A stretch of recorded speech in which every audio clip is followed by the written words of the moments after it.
Hi friends नमस्कार जय जगन्नाथ मु रश्मि आपण मानक वेलकम करुच्ची मोर आउ एक नुआ वीडियो तो फाइनाली वेट्र एंड होची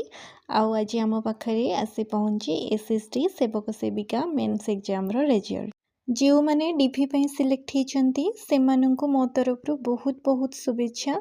आउ जो मैंने किसी पॉइंट रू कटि से मैंने जमा भी मन दुख करंतुनी आगो को एटी आसपाई पढ़ापढ़ी जारी रखंतु आपण निश्चय सक्सेस पाइबे। इबे आमर डीपी कटअप केते जाइए टिके देखीदबा तो कटअप आमर यूआर पाई जाइए 71.67 यूआर वुमेन रे जाइए 71.71